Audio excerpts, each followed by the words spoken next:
Zakariya yuzura Roho Mutagatifu ahanura avuga ati niyasingizwe Nyagasani Imana ya Isirayeli kuko yasuye umuryango we kandi akawukiza. Yatugoboreye ububasha budukiza mu nzu ya Dawudi umugaragu we nk'uko abahanuzi be batagatifu bari barabitumenyesheje kuva kera ko azadukiza abanzi bacu akadugobotora mu nzara z'abatwanga bose.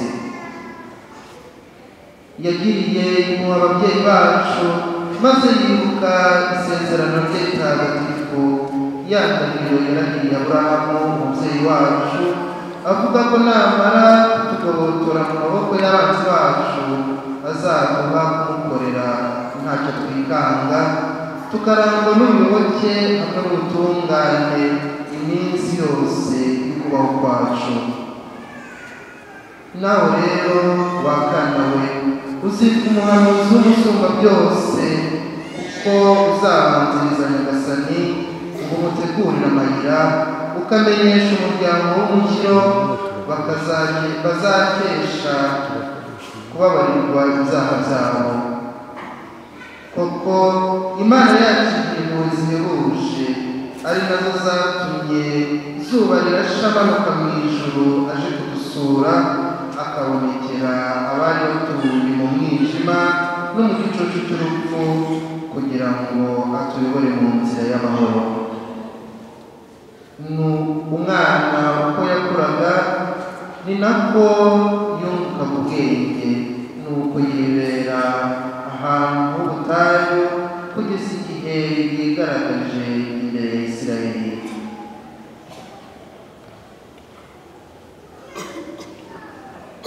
Iyo ni Ivanjili ntagatifu.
Hari abagize abuzukuruza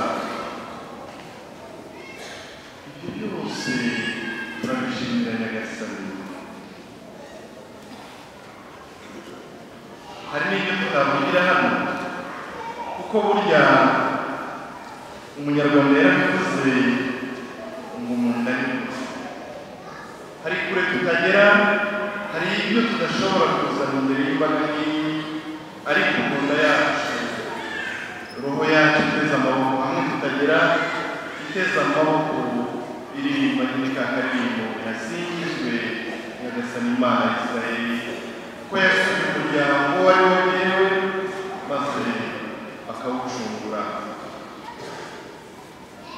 Gushimira Imana rero mbanze mbabwiye ko ari igikorwa cyiza cyane kuko gifitiye akamaro navuga ubugira gatatu. Gushimira Imana bikingura amarembo y'ijuru, icyo mwacyumvise.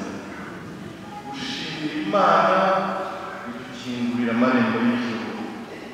Gushimira Imana kandi yuzuza ibyishimo imitima yacu. Mahatwa hari huzuye kwa kwinuba, ahari huzuye kwa kugaya, ahari huzuye kudashima, maze hakuzura n'ibyishimo byo gusingiza Uhoraho no kumushimira. Ubugira gatatu rero, gushimira Imana bitwegeranya n'Imana, bituma twegeranya n'Imana kurushaho. Izo ingingo zikomeye nagira ngo twicare tuzi kumva igihe dushimira Imana, amarembo y'ijuru aradufungukiraho, adufungukiraho kugira ngo natwe iryo shimwe ryacu riba ari nk'umuyaga uduterura, udusingiza, utwerekeza muri ijuru ry'Imana. Ubu aha twicaye anadushimira, turuzura ibyishimo bya nyagasani, kandi nabibonye mwatangiye kwishima, mwatangiye iki gitambo munezerewe. Aha twicaye kandi ubu turimo twegerana n'Imana, dutahe twegeranye n'Uhoraho, maze abatubonye bajye bavuga ngo ariko bariya batungwa n'iki ko duturanye tubana, ntibakamenye ibanga ari uko twegeranye n'Uhoraho akadukuriraho n'ibyatubazaga byose. Ngako akamaro ko gushima. Ndabivuga mukagira ngo ni mu kirere, ariko tubizanye no mu buzima busanzwe. Nibyo uwakugabiye uramwitura, sibyo ra? Uwakugabiye uramwitura, byaba na ngombwa ukamwirahira. Abo ubundi tumenya kwirahira. Data wampaye gaje, sogokuru wampaye ubusumbasi, siko twirahira. Hari n'igihe umwirahirira atararayiguha, ariko uzi neza ko uzarangiza kuhaye isinde cyangwa gaje, ugatangira kumwirahirira utarabona. Ujya gushimira utaranahabwa na buri byiza. Uwaguhaye rero nako wakugabiye n'umwitura gusa, kwitura ujya no gushimira, uranamwirahirira. Uwagukwereye ugenda bigera, uwagukwereye uramurongoranya. Kurongora indongoranya n'uyize. Uwagukwereye uramurongoranya. Uretse kumva basigaye bakora amabasha, basigaye bakoza amverope, siko tuba namubaza udasize. Ubundi uwagukwereye amverope kurongoranya iki? Amverope? Kuko nzi ko wakukwereye gaje kurongoranya sine, uwagukwereye ibirungu ukamurongoranya ibihogo, uwakuzaniye gitare ukamushyira mu zindi. None ubazana amverope ugasubizayo iki? Amverope. Ntacyo ibyo niyo iterambere rigeze, byibuze mujye mupfa guhinduranya amabara. Wazaza muri amverope ya kaki, muhe muri amverope. Byibuze umuhe muri amverope y'umweru. Mbese umuntu akwereka amverope ya kaki nawe amverope ya kaki. ibyo ari byo byose nshaka kubabwira aha ngaha ni uko no mu muco wacu ni uko no mu buzima busanzwe ariko tugenda uwakwakiriye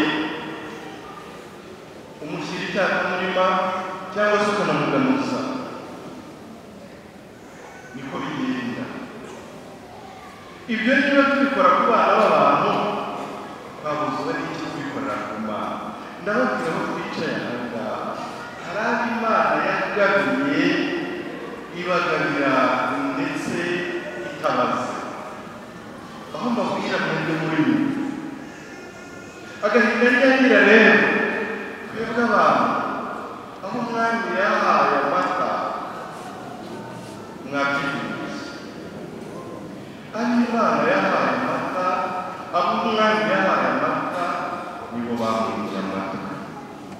Ubu dufite abantu muri uru Rwanda ndetse no hanze y'u Rwanda umwami yagabiye amata baratereka uruhimbi ruruzura baracunda bacundira mu gisabo, ariko abo uwo mwami yabahaye umwami wo mu ijuru nibo bamwimye amatwi, nibo benshi bavuga ngo ntacyo amaze.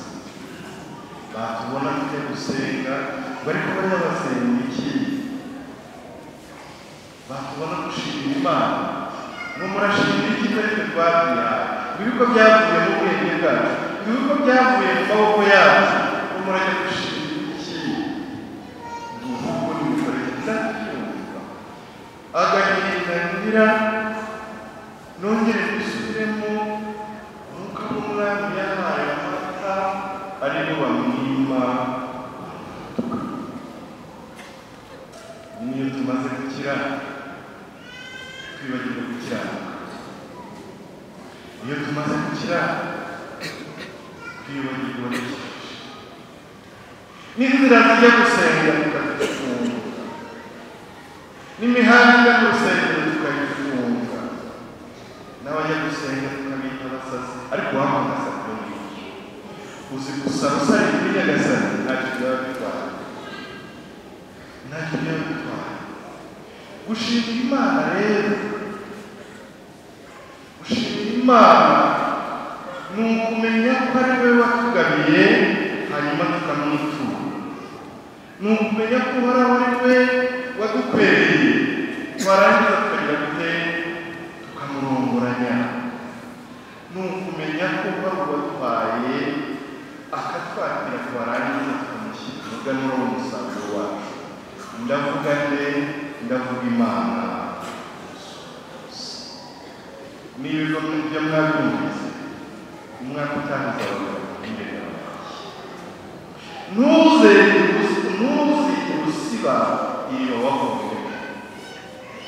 Kandi isi ntibituganisha, isi iratubwira ngo amarira twavomyeho ntituyafunge, ngo kuko twavomye akagwira ntabwo aragwira. Urabona ukoresha utujerekani dutatu iwawe ariko uzabimenya impeshyi mwiza, uzatwiyuhagira dushire, uzadukaraba turangire, uzagira amahirwe n'uzaba atarasize ivomo, uzagira amahirwe n'uzaba atarangije aho yavoma. Tuvoma hehe?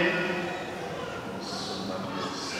Niba ugira amazi asutse, niba ugira amariba mazima. Nyamuneka abavandimwe banyu, nyamuneka ababyeyi, nyamuneka abasore n'inkumi, muramenye bahanure umwami nabaha amata muzamutega amatwi,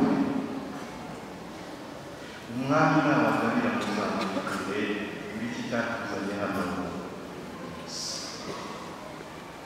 Ngewe Nyagasani warangabiye ndabigushimiye n'uyu muhamagaro w'ingabirano nawo ndawushimira Imana.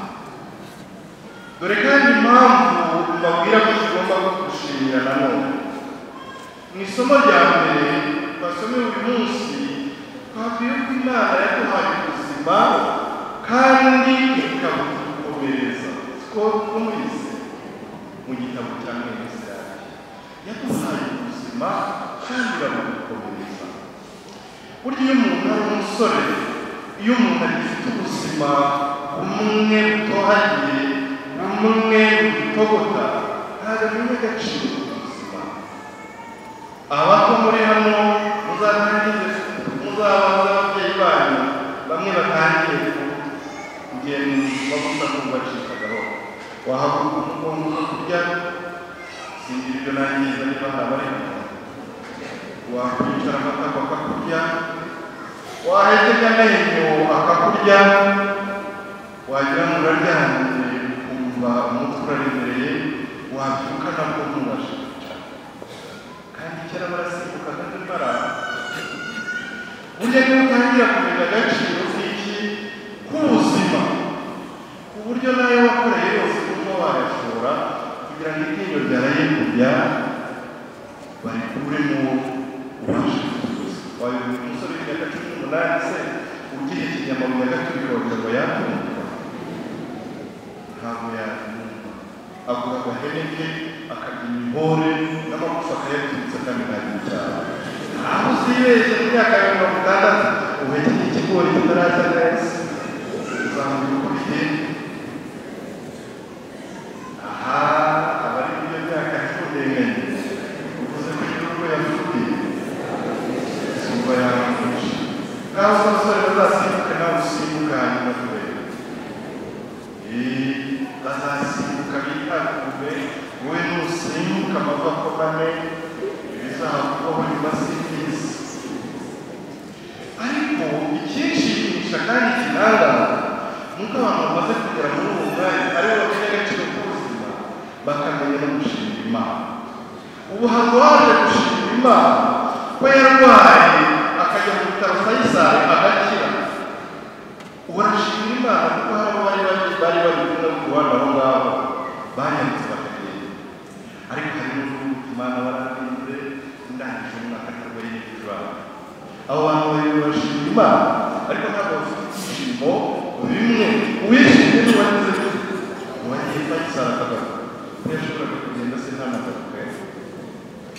Imana rero iturindira ubuzima iki somo rya mbere ritubwira nicyo kintu cya mbere tugomba gushimira Imana. Wenda batarabyumva, abataratanurwa n'ubuzima, abataratanurwa n'amagara ntabwo baba bumva ibyo ari byo, ariko babizi ubu ngubu barashimira Imana. Avuga ati reka ayo maguru yabyinishe n'ubundi rwa Imana yari yishe azavunika n'ugusingiza Imana ko n'ubundi rwa Imana yari yishe sibyo se ukazamuka amaboko ukabyugasingiza Imana. Naho mu isomo rindi uribyo rya mbere nanone harimo uko nanone Imana iturindira ubuzima ikoresheje abamarayika bayo. Muri Zaburi ya 91 ngo Imana yategetse abamarayika be kukurinda mu nzira zawe zose. Ntuhangayike niba n'ubuzima bugenda bugabanuka. Imana ndabisubiramo yategetse abamarayika be kukurinda mu nzira zawe zose. Ibi ndabivuga bitanga n'ubuhamya ku itariki 22 z'ukwezi kwa kabiri nari naraye nijije Minisiteri nshimira Imana ko yageneye ubuzima. Nasohokanye y'ikibeho bijyanye na sekreteri wanjye ari wo ntwari. Ubuhamya hajya n'ubwemewe mu kiliziya. Turagenda tugeze Kibeho turabanza kujya gusuhuza Bikira Mariya ko musanze ahandi binjira murasuhuza umubyeyi Bikira Mariya. Ariko tugarutse twari twatangije shansiye, haje hari nijoro haje ikimashini kiracukura ntitukamenya ko inzira twanyuragamo ikimashini cyacukura muremure cyane. Tuvuye kubwira umubyeyi Bikira Mariya ko twahageze, sekreteri ati imodoka irashobora kugiye kuryama. Tugeze kuri cya cyobo tutamenye ko gihari kumva imodoka yinjiyemo, amapine y'imbere areremba mu mwobo ayiremba asigaye. Elzoma yagize présence d'esprit afata feri byihuse aho kugira ngo imodoka irenguke aho gusigara inagana hejuru, amapine imbere amapine inyuma. Tugarutse rero n'ubwisingiza ngo kuko yategetse abamarayika be kukurinda mu nzira zawe zose. No hejuru y'icyobo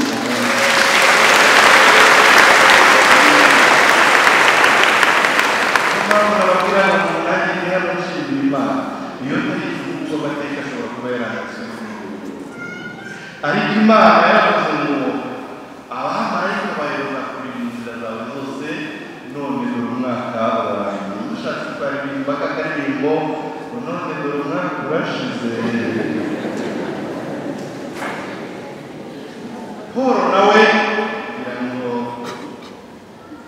yende nanzura Paul mutagatifu ati nshimira Imana kubera mwebwe urumva iki cyo gushimira Imana shimira Imana kubera mwebwe iri jambo naribonye uyu munsi risanzwe mu masomo ndavuga ngo uyu munsi ite nawe uyu munsi nari gushimira Imana kubera mwebwe ni bande bakristo b'igikondo n'abasaseredoti banyu yewe ndashimira Imana kubera mwebwe ndabihana neza hose abakristo bagikondo muri imfura n'iyizi se imfura musezeranye niho mumuje imfura murasangira ntibuze imfura muragendana imfura ipfushije irakurera niyo upfuye irakurera wapfusha ikagutabara ubwo rero reka mbabwire abanyagikondo imyenda masoro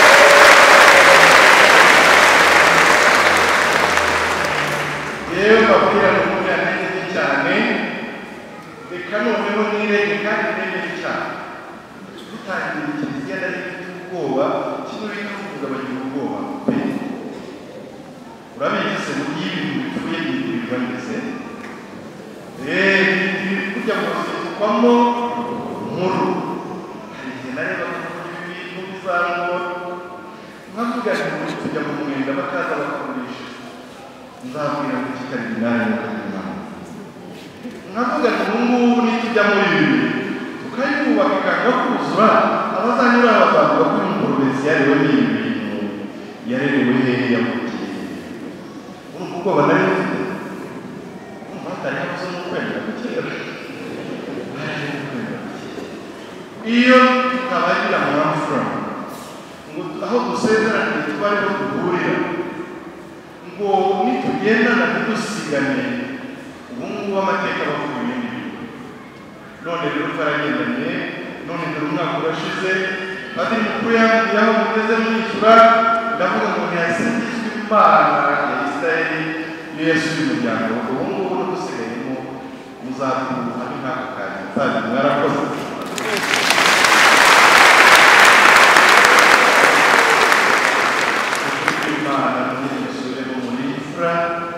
niyo mpamvu yo Pawulo avuga ngo ndashimira Imana kubera mwebwe nanjye mbisubiremo ndashimira Imana kubera mwebwe nawe wishimire kubera bo nawe wishimire kubera twe wishimire kubera n'abandi ariko ntimugashimire kujya n'ababari ntimugashimire Imana kuba bagiye neza gusa mujye mwishimira Imana no kuri bamwe na bamwe babaciye intege kuko hari uguca intege ari Imana imukoresha kugira ngo ibyo bari kugwamo abigwamo nk'umugabo wagiye kubangurira inka ye yagaruka ngo ati Mana n'inka irindi ibangurire birangizwe n'umugobo naho ubwo nyuma yo kubangurira yari ategereje kujya kuvumba bongeye kuvumba agacupa ahirikishije akura inka ye nuko yaguye n'agacupa inka y'imivugo atinda yikura amasanga agacupa kashize ariko ntimuzi byakurikiye kwa kundi burya abantu banga biringiye aho yagombaga kujya kuvumba ngo ako kayoga kari kahuye n'umunyamwaga n'umunyamushiha bashyiramo ibitamwera abantu mwe baraye mu bitaro uwarira ku nka ye yaguye mu mwobo we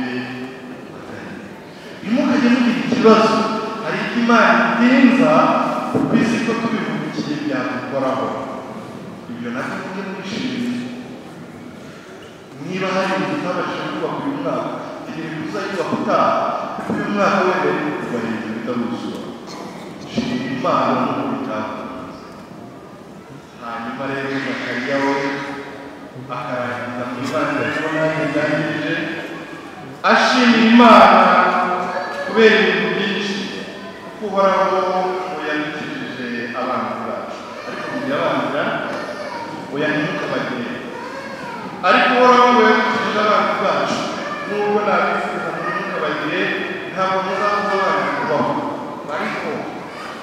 bariho ariko abanzi nyabanzi n'abanzi bagize abo zacu baba turwana nabo mwikira si abantu ibikomangoma burya rero umwanzi mubi ntabwo ari uwangiza umubiri ahubwo ni uwangiza iki roho ubu ngubu umwanzi duhanganye nawe ari nawe Imana idukiza buri munsi ni wa wundi ubona umwami arimo kuduha amata we akadusiba amatwi wa wundi udashaka ko tumenya Imana wa wundi udashaka ko twumva Imana undi udashaka ko tubaho mu buzima burimo Imana uwo mwanzi rero uwo mwanzi nabo batsindiye kuri izi mpera z'umwaka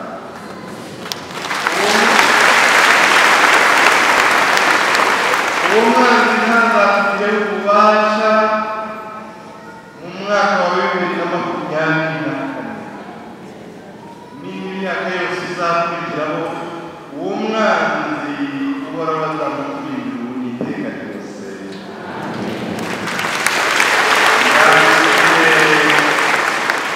ntabwo bikarangiza koko ndangije ndifuriza umwaka mushya mwinshi uwo mwaka uzababera uw'amata n'ubuki uwo mwaka uzababera uw'uguhinga mukeza uwo korora zikabyara zigakamwa ugatereka amata ku bindi reka mwifurize nawe abasaza inshuti Nyagasani yamuhaye kubana bavandimwe banjye reka nanjye nshimire Imana kubera mwebwe iyo mbareba ibyo gukora iyo ndeba ubwitange bwanyu nkareba ibigeragezo se kibi ashaka gufata umunsi ku wundi nkareba ukuntu imitego y'umuntu isimbuka umunsi ku wundi atari kuganira ku bwaro bw'Imana ndavuga ngo no muri uyu mwaka uza